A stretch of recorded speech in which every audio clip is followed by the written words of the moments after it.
ओम नारायण नारायण नारायण नारायण। सब मित्र को राम राम। सबका स्वागत है दोस्तों, कैसे हैं आप सब। दोस्तों आज 2 जनवरी शाम को 5:04 पर रामचरण जी की आने वाली फिल्म गेम चेंजर के ट्रेलर को रिलीज़ किया जाने वाला था। मैंने 6 बजे के लगभग जब यूट्यूब पर चेक किया तब ट्रेलर लॉन्च इवेंट चल रही थी, लाइव कई सारे चैनल्स पर दिखाया जा रहा था। एस राजामौली जी इवेंट में आए हुए थे और उनकी शायद लगभग 6 बजे के करीब स्पीच चल रही थी। और मैंने ट्रेलर चेक किया तो तब तक केवल इसकी मूल भाषा में जो तेलुगु ट्रेलर है उसे ही केवल उन्होंने पब्लिश किया था, और वो भी 5:04 पर नहीं, 5:45 बजे के लगभग। और हिंदी ट्रेलर तो 6:30 बजे तक भी नहीं आया, 7 बजे तक भी नहीं आया। मैंने कई बार यूट्यूब पर सर्च करके देखा था। फिर अभी शायद 8:45 बजे के करीब उन्होंने हिंदी ट्रेलर को अपलोड किया है या पब्लिश किया है।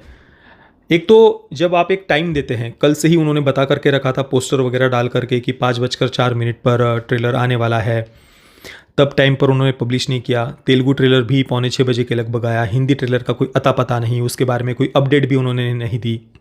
चलो लेट भी हो गया तो कम से कम जो दर्शक है, जो वेट कर रहे हैं, जिनको आपने टाइम बता करके रखा है एक दिन पहले, उनको कम्युनिटी टैब में यूट्यूब चैनल पर कहीं पर तो आपको अपडेट देनी चाहिए ना कि भाई ये प्रॉब्लम हो गई है, हम 1 घंटे 2 घंटे बाद में हिंदी ट्रेलर डालने वाले हैं इतने बजे तक। कोई मतलब एक जिम्मेदारी होनी चाहिए ना दर्शकों के प्रति।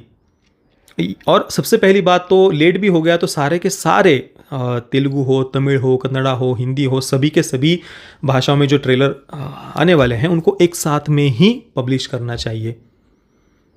ये फिर लोग कंफ्यूज हो रहे हैं, आएगा नहीं आएगा, फिर इंटरेस्ट भी लोगों का चला जाता है, चलो यार बाद में देखेंगे। ये सही नहीं लगा मुझे। चलो ठीक है, जो भी है। तो अभी मैंने हिंदी ट्रेलर देखा, उसके बाद में ही अभी लगभग 9:30 बजे के करीब में वीडियो शूट करने के लिए बैठा हूँ। इसके डायरेक्टर एस शंकर हैं। ऑलरेडी हम इस फिल्म के बारे में 2 बार हमारे चैनल पर चर्चा कर चुके हैं। डायरेक्टर एस शंकर के बारे में तो कई बार बहुत सारे वीडियोस में हमने चर्चा की हुई है। विशेषतः जो विजिलेंटे थ्रिलर फिल्में हैं ना, उनके वीडियोस में मैंने डायरेक्टर एस शंकर की फिल्मों का तो उल्लेख किया ही किया है। उनकी जो हिंदुस्तानी फिल्म है कमल हसन की, पहला पार्ट, दूसरा पार्ट तो बहुत खराब था जो पिछले वर्ष आया था। तो पहली वाली हिंदुस्तानी, उसके बाद में अपरिचित, ये दोनों विजिलेंटे फिल्मों के बहुत बढ़िया उदाहरण हैं। और ज़्यादा वो कोई ऐसे टॉक्सिक जोन में भी नहीं जाती है, वो दोनों ही फिल्में नहीं जाती है। और काफ़ी अपने ज़मीन से, रूट से जुड़ी हुई फिल्म है। हमारी संस्कृति का जो चित्रण है वो भी बढ़िया तरीके से उन्होंने किया हुआ था। एक राष्ट्रवाद की थीम भी उनमें देखने को मिलती है।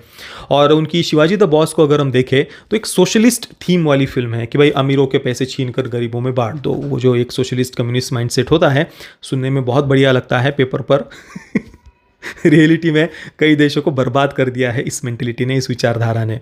और 200 मिलियन से ज़्यादा लोगों का रक्तपात, नरसंहार इस विचारधारा ने किया है। अभी पिछले ही सप्ताह मैंने बॉक्सर फिल्म का रिव्यू किया है। किस प्रकार से पोलैंड में 1947 से लेकर के 1989 तक जो कम्युनिस्टों का शासन वहाँ पर रहा, कितना भयानक इतिहास रहा है। 10 लाख से ज़्यादा लोगों ने पोलैंड को छोड़ दिया था उन वर्षों में। चलिए, ये तो कई बार हमने चर्चा की हुई है। पर हाँ, शिवाजी द बॉस की अगर हम बात करें तो वो हल्के फुल्के अंदाज में इन सब बातों को प्रस्तुत करती है। कहीं पर भी वो ज़बरदस्ती टॉक्सिक जोन में नहीं जाती। और जो एक एक्सट्रीम जो कम्युनिस्ट माइंडसेट होता है ना, देश के विरुद्ध युद्ध छेड़ना वगैरह, उस जोन में कभी भी डायरेक्टर एस शंकर उनकी फिल्में नहीं गई है। अभी सटल वे में वो अपनी बातों को प्रस्तुत करते हैं। और एक राष्ट्रवाद की थीम भी, या जो हमारी संस्कृति का चित्रण है, वो सब हमें उनमें, उनकी फिल्मों में देखने को मिलता है। अभी गेम चेंजर कुछ बहुत मेरे एक्सपेक्टेशन सच कहूँ तो नहीं थे। हालांकि रामचरण जी, उनको मैं आरआरआर के बाद में किसी बहुत बड़ी भव्य ऐसी किसी उसी थीम की फिल्म में देखना चाह रहा था। विशेषतः प्रभु श्री रामचंद्र जी के अवतार में जो हमें फिल्म के एंडिंग में वे देखने को मिलते हैं, अल्लूरी सीताराम राजू जी की भूमिका में। पता नहीं वैसा दोबारा कब हम उनको देख पाएंगे। शायद RRR 2 में होने वाली है, RRR 2, तो उसमें शायद कुछ देखने को मिल जाए। पर चलिए, अभी गेम चेंजर आ रही है और जैसा कि ट्रेलर से हम देख पा रहे हैं, शिवाजी द बॉस और उनकी जो दूसरी फिल्में, हिंदुस्तानी हो या अपरिचित हो, उन सब का मिश्रण एक प्रकार से हमें यहाँ पर, नायक को हम कैसे भूल सकते हैं, उन सब का मिश्रण हमें यहाँ पर दिख रहा है। अपरिचित का तो नहीं कह सकते, परंतु शिवाजी द बॉस और नायक का मिश्रण तो निश्चित रूप से हम कह सकते हैं। ओपनिंग सीन में ही हम जो देख रहे हैं कि रामचरण जी का जो पात्र है वो बहुत सारे अमीर लोगों को शायद वो पॉलिटिशियन है या उद्योगपति जो भी होंगे, उनको सामने बिठाकर उनको वो हाथी का एक निवाला लाखों चींटियों का खाना हो सकता है ये बोल करके उनसे एक एक निवाला मांग रहा है यानी उनकी संपत्ति का एक हिस्सा मांग रहा है ताकि वो गरीबों में डिस्ट्रीब्यूट कर सके। तो वो ये बात हमने शिवाजी द बॉस में भी देखी थी, तो वही सेम चीज़ यहाँ पर भी है। और बाकी करप्शन का मुद्दा हम देख रहे हैं आगे ट्रेलर में, जो विशेषतः डायरेक्टर एस शंकर उनकी फिल्मों में इससे पहले भी हमने देखा हुआ है, चाहे वो हिंदुस्तानी हो या दूसरी नायक वगैरह फिल्में हो या अपरिचित हो, उनमें ये थीम हमने देखी हुई है। और बाकी उनकी फिल्मों को भी अगर हम छोड़ देना, जो कुछ हमें ट्रेलर में देखने को मिल रहा है, कहानी में वैसे कोई नयापन नहीं है, ये बात तो हमें माननी पड़ेगी। परंतु जो प्रेजेंटेशन है, प्रोडक्शन वैल्यू ऑब्वियसली बहुत ज़्यादा भव्य दिव्य ऐसी लग रही है। बहुत पैसा खर्च किया हुआ स्पष्ट रूप से दिख रहा है। सॉन्ग्स के ऊपर विशेषतः बड़े बड़े भव्य सेट्स, जो जिसके लिए डायरेक्टर एस शंकर जाने भी जाते हैं, उनके बहुत ही ग्रैंड स्केल पर शूट किए हुए सॉन्ग्स, और वो भी बहुत बहुत ज़्यादा कलरफुल। हालांकि उनमें थोड़ा सा एक फैंटेसी की एक थीम होती है, वो इस बार हमें सॉन्ग्स में देखने को नहीं मिली, जो उनकी हिंदुस्तानी फिल्म में भी थी, नायक में भी थी, या फिर अपरिचित में भी हमने देखा हुआ है। वो यहाँ पर थोड़ा सा मिसिंग लगा मुझे, पर ओवरऑल काफ़ी बड़े स्केल पर शूट किए हुए सॉन्ग्स दिख रहे हैं। प्रोडक्शन वैल्यू फिल्म की बहुत बढ़िया लग रही है, थोड़ा बहुत हंसी मजाक भी दिख रहा है, कॉमेडी भी दिख रही है, फैमिली ड्रामा भी दिख रहा है। एंडिंग में जाकर के थोड़ा सा इंटेंस भी हो जाता है ट्रेलर। जो एस जे सूर्या जो इसमें विलन की भूमिका में है, उनको मैंने अभी हाल ही में सरिपोदा शनिवारम, सूर्या सैटरडे नानी की फिल्म, उसमें देखा था, और काफ़ी बढ़िया की भूमिका थी विलन के रूप में। यहाँ पर भी उनका वो जो एक अलग टच है ना विलन के कैरेक्टर में, वो देखने को मिल रहा है। तो ओवरऑल एक मसाला एक्शन फिल्म के रूप में बढ़िया लग रहा है ट्रेलर, ऐसी कोई बात नहीं है। जस्ट कहानी में कुछ नयापन नहीं है, इतना ही हम कुछ कंप्लेन करनी हो तो कर सकते हैं।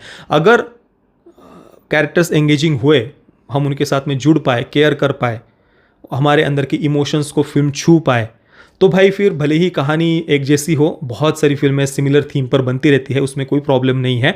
जस्ट कहानी अच्छी होनी चाहिए, इंटरेस्टिंग होनी चाहिए, एंगेजिंग होनी चाहिए, कैरेक्टर्स के साथ हम जुड़े।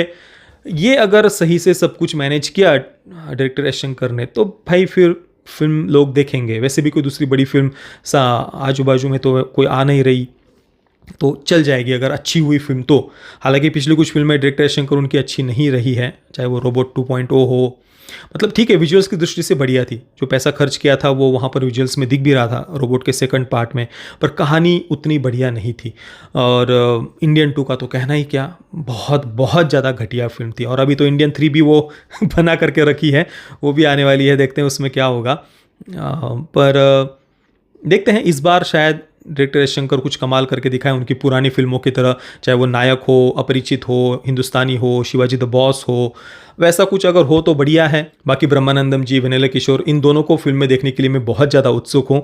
कियारा आडवाणी मतलब ठीक है, एक जस्ट फीमेल लीड उनको चाहिए था तो उनको लिया हुआ है। ज़्यादा कुछ खास कोई डायलॉग्स हो कियारा आडवाणी के या कोई फोकस हो उस कैरेक्टर पर, ये तो यहाँ पर नहीं देखने को मिल रहा, जस्ट एक फीमेल लीड के रूप में लिया हुआ है।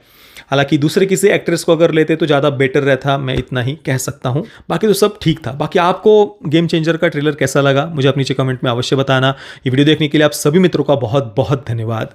जय श्री राम, वंदे मातरम।